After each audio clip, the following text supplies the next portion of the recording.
Welcome दोस्तों, आपके अपने YouTube चैनल पे आपका स्वागत है। प्रैक्टिकल मोटिवेशन, प्रैक्टिस से मोटिवेशन।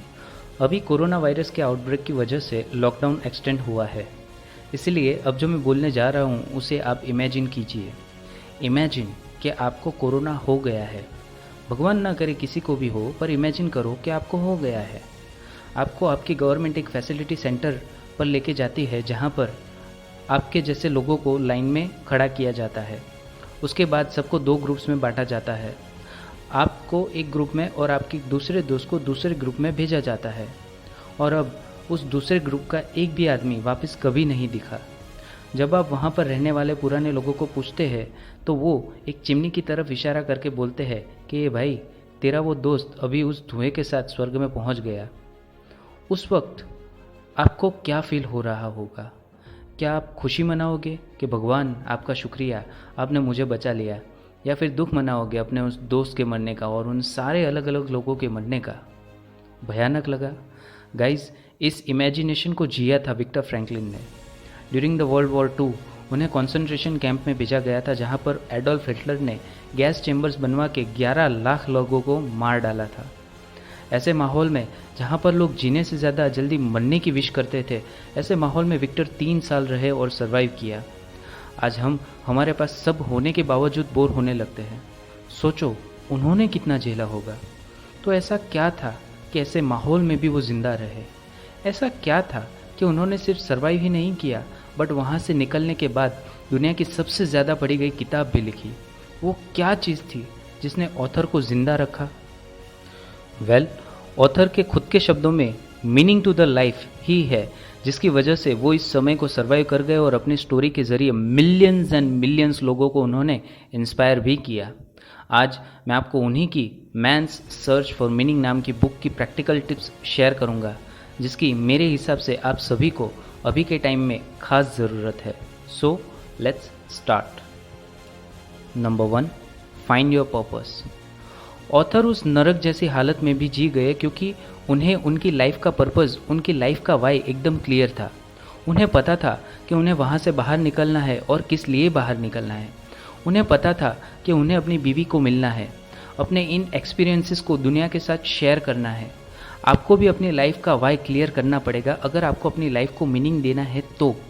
देखो, मैं यहाँ टारगेट्स और गोल्स की बात नहीं कर रहा हूँ, मैं उस रीज़न की बात कर रहा हूँ जो आपको हर रोज़ आपके बोरिंग से बोरिंग काम को भी ख़त्म करने में आपको स्ट्रेंथ दे। आपका रीज़न कुछ भी हो सकता है। मे बी आपके बच्चे की पढ़ाई आपका रीज़न हो सकता है। मे बी अपनी फैमिली को अपलिफ्ट करना आपका रीज़न हो सकता है। देखो, आप जितना अपने वाई के साथ इमोशनली कनेक्टेड होंगे, उतना ही आप उससे इंस्पायर हो पाओगे और अपनी लाइफ में सेटिस्फैक्शन ला पाओगे। कैसे ढूंढना है अपनी लाइफ का वाई, ये मैं आगे बताऊँगा।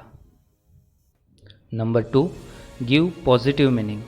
सपोज़ इस लॉकडाउन के टाइम में आपका फ़ोन ख़राब हो गया। मानता हूँ कि काफ़ी एक्सट्रीम एग्जांपल है, बट आप क्या करोगे इस सिचुएशन में? आप फ़ोन कंपनी को बुरा भला कहोगे, उन सब पे गुस्सा करोगे कि जिनके पास फ़ोन है, और सोचोगे अरे ये लोग कितना फालतू का टाइम पास कर रहे हैं। आप अपने लक को कोसोगे कि अरे यार, मेरे ही साथ ऐसा क्यों होता है।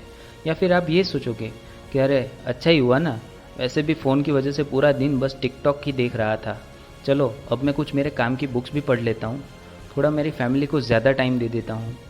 देखो, सिचुएशन सेम है, बट आप इस सिचुएशन को कैसे इंटरप्रेट करते हो, इसी के ऊपर ही सारा गेम है। आपकी लाइफ में ख़राब से ख़राब सिचुएशन क्यों ना आ जाए, बट उस ख़राब सिचुएशन में भी अच्छी इफ़ेक्ट, अच्छी साइड कैसे देखे, ये आपको सीखना होगा। मैं आपकी आंखों पर फेक पॉजिटिविटी की पट्टी लगाने को नहीं बोल रहा हूँ, बट आप खुद ही सोचो, नेगेटिव सोचकर आपका क्या होगा? और दिमाग सोचे बगैर तो रह ही नहीं सकता, तो क्यों ना कुछ पॉजिटिव ही सोचा जाए। नंबर 3, रिएक्ट और रिस्पॉन्ड। आप इमेजिन करो कि आपकी गर्लफ्रेंड के साथ आपका ब्रेकअप हो गया। अब आप क्या करोगे? आप खुद को कोसोगे या अपनी एक्स को कोसोगे, या खुद के हार्ट के अंदर एंगर और हेट की फीलिंग्स रख के खुद को ही परेशान करोगे? क्या उससे अच्छा ये ना सोचे कि अच्छा ही है आज ब्रेकअप हो गया, क्योंकि ब्रेकअप शादी के पहले होता है, शादी के बाद तो डिवोर्स ही होता है। डिफरेंस दिख रहा है दोनों थिंकिंग में?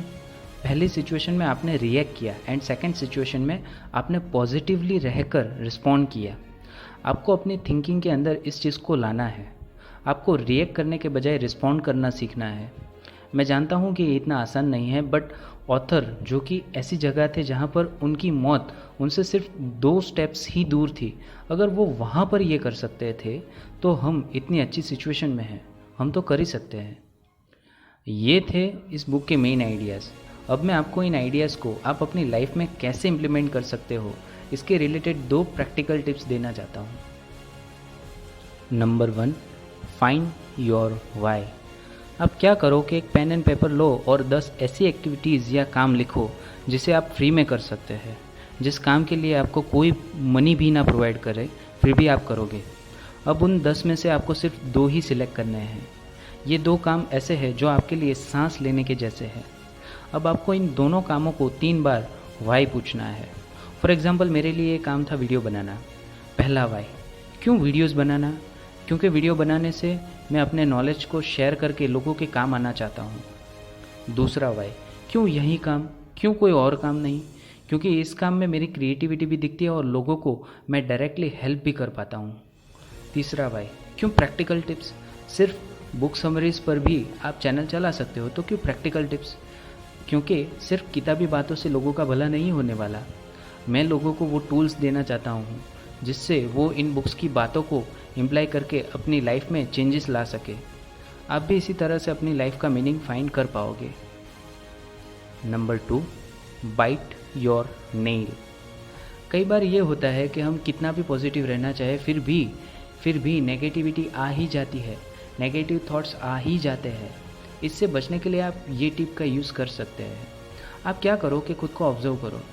जैसे ही माइंड में नेगेटिव थॉट्स आया कि खुद के नेल यानी कि अपने अंगूठे को बाइट करो। इतना ज़ोर से बाइट करो कि आपका ध्यान उस पेन पे चला जाए। इस हैबिट से होगा ये कि आपका mind in a longer time इस पेन को लिंक कर देगा नेगेटिव थिंकिंग से और आपको ऐसे थॉट्स आना कम हो जाएंगे। थोड़ा आपको हर्ट होगा स्टार्टिंग में, बट आपको बहुत हेल्प करेगी ये habit. So that's it. I hope आपको ये वीडियो पसंद आई होगी। Please like, share and subscribe to my channel. मैं ऐसे ही प्रैक्टिकल टिप्स लाता रहूँगा। प्रैक्टिकल मोटिवेशन, प्रैक्टिस से मोटिवेशन।